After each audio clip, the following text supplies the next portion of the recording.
अभिषेक की जगह पर उतर जाए और आपके लोग पवित्र आत्मा से सब अपने हाथ उठाकर ऊंची आवाज में एक शक्ति देते हैं, बलहीन को बल देते हैं। हालेलुया। वो मेरा यीशु है, वो मेरा यीशु है। सब करें। वो मेरा यीशु है, वो मेरा यीशु है, वो मेरा यीशु है, वो मेरा यीशु है, वो मेरा यीशु है, वो मेरा यीशु है।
बीमारी से आजाद हो सकते हैं, कैसे हमारी जरूरतें पूरी होंगी, बड़ी समस्या में, बड़ी चिंता में होते हैं।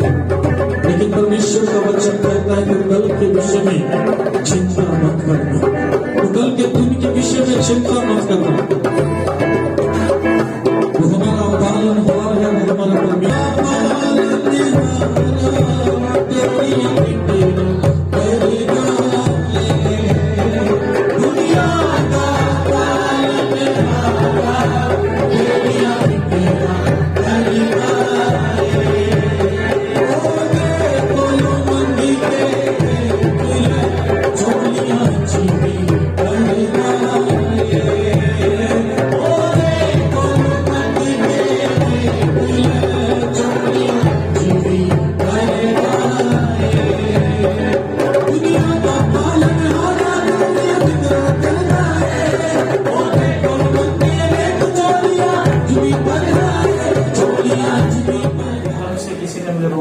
किसी का मतलब है पवित्र आत्मा। हालेलुया। और मैं उस समय रो रहा था, मैंने कहा प्रभु क्या करूं मैं। और सच बात है, आप में से जितने लोग यहाँ पर हैं, कोई भी ऐसा व्यक्ति नहीं होगा जिसके जीवन में ऐसी परिस्थितियां नहीं आएंगी कि जब आप अकेले किसी कमरे में जाकर या किसी खेत में जाकर या किसी पेड़ के नीचे जाकर या किसी एकांत जगह पे जाकर या किसी रेस्टोरेंट में या किसी होटल में जाकर एक जगह अकेले बैठ के आप ये कहो कि मैं क्या करूं मैं। कोई भी नहीं समझ रहा है, ना मम्मी समझ रही है, ना पापा समझ रहे, ना भाई बहन समझ रहे, है ना। आप में से बहुत लोगों के जीवन में ये आया होगा मोड़। और वो समय, उस समय मेरा समय था कि मैं उस समय ये बोल रहा था, प्रभु मैं क्यों यहाँ पर हूँ, मैं क्यों मिनिस्ट्री में आया। अच्छा था मैं अपने घर पे, मैं प्रभु को टॉन्टिंग कर रहा हूँ, मैं प्रभु को कोस रहा हूँ, प्रभु को कोस रहा हूँ। मैं क्यों मिनिस्ट्री में आया, इससे अच्छा वही जीवन था। मैं आपको बता रहा हूं, ऊंट का सुई के नाके में से निकलना सहज है, सहज है, संभव है। लेकिन धनवान का स्वर्ग के राज्य में प्रवेश करना, धनवान का मतलब क्या है? आपके पास बहुत सारा पैसा है, वही आप बहुत सी चीजों में धनी हो सकते हैं। आप बुद्धि में धनी है, आपको उसका घमंड आ जाएगा। आप सुंदरता में धनी है, आपको उसका घमंड आ जाएगा। आप दिखने में बहुत ताकतवर है, हैंडसम है, आपको उसका घमंड आ जाएगा। उन सब घमंडों को तोड़ने के लिए तो यीशु बोल रहा है, सब कुछ छोड़ और किसके पीछे वाले, यही कहता है यीशु। हालेलुया। हमें सब कुछ छोड़कर किसी के हाथ में किसी पास्टर को देकर मैं चला जाऊंगा और इतनी दूर जाऊंगा कि कभी भी इधर आ ना पाऊं। मैं इतनी दूर चला जाऊंगा कि इस जगह पे, इस संबाला में या लोगों से कभी मिल ना पाऊंगा। बेशक मैं वो दूर जाकर सेवा शुरू करूंगा, लेकिन मैं यहाँ नहीं रहूंगा। और मैंने अपना बैग पैक करके मैंने पूरी प्लानिंग की। इसी टाइम प्रभु ने मुझसे बात की, पवित्र आत्मा ने मुझे मेरे दिल में बात की। और जैसे ही प्रभु ने मुझे छुआ, मैं वैसे ही मैं घुटनों पर आ गया और मैं रोने लग गया। मैंने कहा प्रभु, और प्रभु मुझसे एक बात बोल रहे, क्या मैं इसलिए तुझे जगाधरी से लेके आया कि आज मैं तेरे इन शब्दों को सुनूं? क्या मैं इसलिए तुझे जगाधरी से लेके आया कि आज तू इस काम को जो तुझे सौंपा है, इसको छोड़कर तू जाएगा? मुझे तुझसे ही अपनी महिमा करवानी। और जब मैंने इन बातों को सुना, मैं घुटनों पर आकर रोने लगा और मैंने कहा प्रभु, आज चाहे कुछ भी हो मेरे साथ, लेकिन मैं तुझे छोड़ के नहीं जाऊंगा आज के दिन। हालेलुया। वो दिन है और आज का दिन है। बहुत सारी सिचुएशंस, परिस्थितियां, बहुत सारी ऐसी बातें हुई हैं, बहुत सारे ऐसे जीवन में पड़ाव आए हैं जिनको सहना बड़ा मुश्किल था, लेकिन उस परमेश्वर ने आज तक खड़ा रखा है।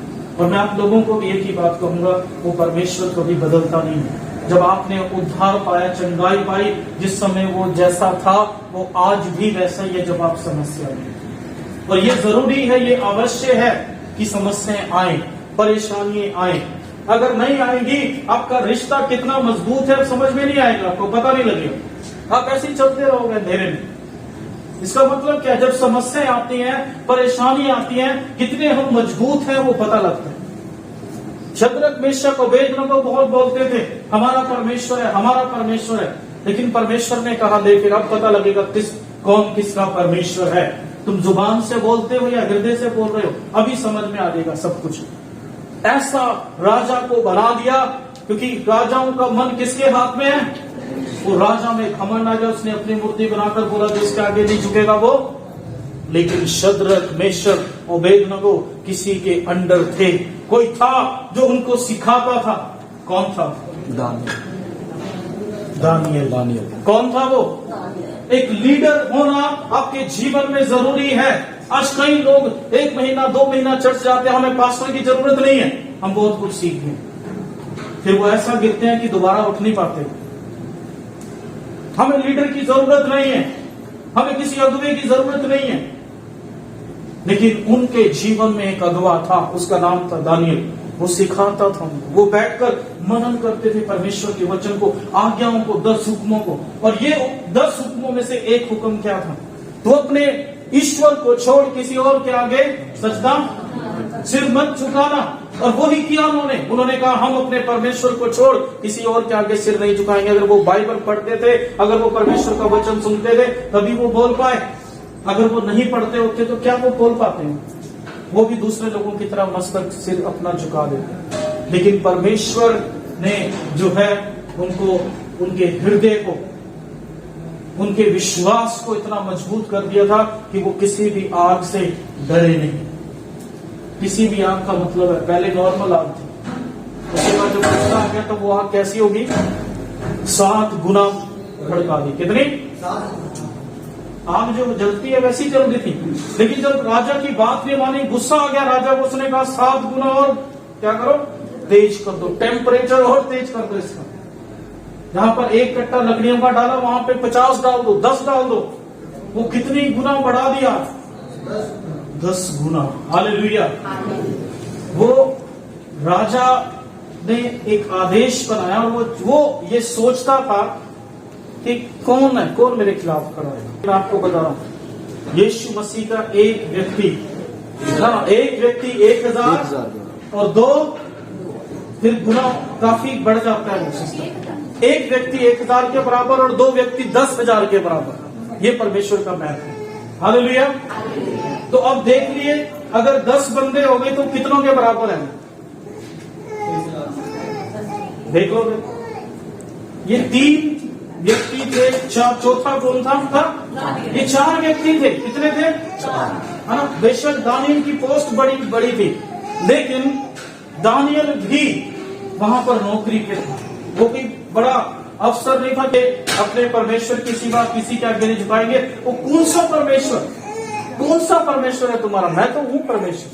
राजा बोल रहा है मैं हूं परमेश्वर, और कौन है परमेश्वर? वो ऐसा बन चुका था। और क्या हुआ फिर? 3 को डाला, राजा को कितने नजर आ रहे हैं? 4। और चौथा कौन था? और अभी भी वो है। हालेलुया। सिर है, और हम क्या है? उसके अंग। और जब अंग जुड़ता है तो देह बनती है। क्या बनती है? देह बनती है। और अगर देह नहीं बनेगी तो काम नहीं। आपने देखा होगा, कभी इस बात को महसूस किया होगा, आप जब प्रभु की आराधना में यहाँ पे होते हैं तो कुछ अलग होता है कि नहीं? क्यों होता है? ऐसा नहीं है कि वो सिर हमारे साथ घर पे नहीं है, वो घर पे भी है। लेकिन ये किसकी आज्ञा है? किसकी आज्ञा है? ये भी मेरी भेड़ों को चरा। वेरी गुड, ताली बजाओ से। तू मुझसे प्यार करता है तो तू क्या कर? मेरी, है ना। 3 बार यीशु ने अलग अलग, मेरी भेड़ों को चरा, मेरे मेमनों को चरा, है ना। भेड़ अलग होती है और मेमना, भेड़ के बच्चों को क्या बोलते हैं? मेमना। मेरी भेड़ों को और मेरे मेमनों को चरा। Hallelujah, hallelujah. तो वहीं से किसकी स्थापना हो गई? किसकी स्थापना? हालेलुया। मैं। अब बकरी और भेड़ कैसे करती है? तो हम भी किसकी भेड़े हैं? इसलिए बोलते हैं मैं। हालेलुया। हम किसकी भेड़े हैं? यीशु मसीह। तो हम वो कलीसिया है, हम वो देह हैं। मैं दाखलता हूँ, तुम डालियां हो, जो मुझ में बना रहता है, जो मुझ में बना रहता है, और मैं उसमें, मैं उसमें वह बहुत फल फलता वह है। बहुत फल फलता है। अब हमारा मूल वचन जिस पर हमें मनन करना है वो शुरू होता है। आगे, क्योंकि मुझसे अलग होकर हाँ, क्योंकि मुझसे अलग होकर तुम कुछ भी नहीं कर सकते। तुम कुछ भी नहीं कर सकते। इसलिए यीशु कहता है तुम मुझसे अलग होकर कुछ नहीं कर सकते। इसलिए जरूरी है हर संडे हमें प्रभु की उपस्थिति में आना। हम उससे अलग होकर कुछ नहीं कर पाएंगे। पिछले दिनों में एक आंटी की कुछ बातें एक्सक्यूज को खत्म कर दिया उन्होंने। क्या बोला है ना, उनकी बेटी ने बोला पास्टर जी मम्मी के ना दर्द बड़ा होता है चलने में, तो अगर वहां से कोई ऑटो आता है तो अब मैंने कहा अभी ऑटो की कोई ऐसी व्यवस्था नहीं हो रही है, और हम ये कर सकते हैं कि वो चर्च में आए, उसके बाद हम जो है जैसे भी व्हीकल का इंतजाम होगा या जैसे भी होगा हम छोड़ेंगे। एक्सक्यूज है, लेकिन उसको उन्होंने वो हावी नहीं होने दिया अपने।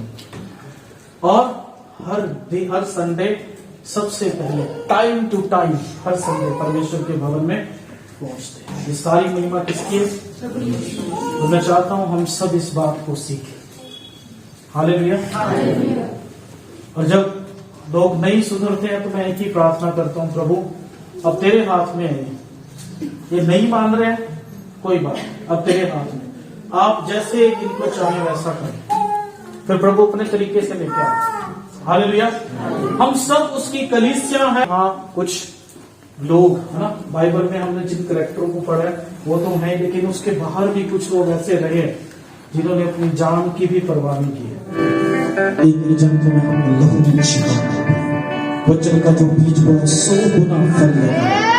तो वो आप आश्चर्य काम करने वाले परमेश्वर, हमारे आत्मिक आंख खुल जाए तेरी आवाज को सुनने की, हमारी आत्मिक आंखें खुल जाए दर्शनों को। कलीसिया के बच्चे जवान बूढ़े प्रार्थना करें, उनकी जिंदगी बदल जाए। जिनको आपका वचन सुना है प्रभु मैं इनको आशीषित करता हूँ, इस वरदानों से मैं चाहता हूँ ये भर जाए। खुदा द गिफ्ट ऑफ प्रीचिंग, प्रभु उस वरदान से जो प्रचार का है प्रभु ये भर जाए। और प्रभु जिनको आपका वचन सुनाए उनकी जिंदगी हालात बदल जाए, परिस्थितियां बदल जाए, और इनका खुद का इतना विश्वास मजबूत हो जाए, उस लेवल पर हो कि कोई भी पहाड़, चाहे वो बीमारी के हैं, गरीबी के, लाचारी के, इनको कमजोर करने के, निराशा करने जाने के, असफलता के, सब यीशु के नाम से हटने जाए। लोगों इनके जीवन में लगा, पवित्र आत्मा की चाह इनके जीवन में लगा। ब्लेस करते हैं सारी महिमा एक कलीसिया आपने वचन प्रार्थना संत आराधना स्तुति प्रभु विनती में बढ़ती जाए। खुदा ब्लेस करता हूँ, आशीषित करता हूँ खुदा यीशु के नाम से मांगता हूं। Thanks for watching. A like would be appreciated. And don't forget to subscribe.